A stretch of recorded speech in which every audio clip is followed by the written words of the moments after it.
આણંદમાં દૂધની બનાવટોના 29 નમૂનાઓ લઈ લેબમાં મોકલાયા. ફૂડ એન્ડ ડ્રગ્સ વિભાગની ખાસ ડ્રાઈવ.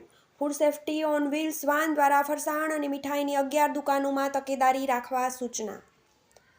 આણંદ જિલ્લામાં ખોરાક અને ઔષધ નિયમન તંત્રએ આણંદ, પેટલાદ અને આંકલાવ તાલુકાના વિવિધ વિસ્તારોમાં દૂધ અને દૂધની બનાવટોના 29 નમૂનાઓ લઈ લેબોરેટરીમાં મોકલી આપ્યા છે. જ્યારે food safety on wheels van દ્વારા ફરસાણ અને મીઠાઈની 11 દુકાનોમાં તપાસ કરી તકેદારી રાખવા સૂચનાઓ અપાઈ છે.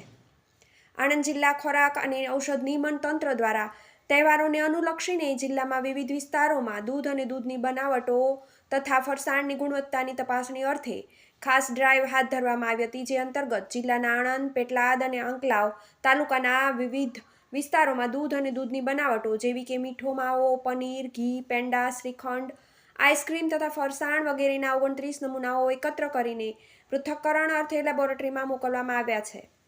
લેબોરેટરીનો રિપોર્ટ બાદ આગળની કાર્યવાહી હાથ ધરાશે. Food safety on wheels van દ્વારા પણ વિવિધ વિસ્તારોમાંથી ફરસાણ અને મીઠાઈની 11 દુકાનોએ તપાસ હાથ ધરી તમામ વેપારીઓને સેનિટેશન, હાઇજીન અંગે તથા મીઠાઈના ઉત્પાદનમાં ઉપયોગમાં લેવાતા રો મટીરિયલની ગુણવત્તા બાબતે જરૂરી તકેદારી રાખવા સૂચનાઓ અપાઈ હતી. TV18 news Anand.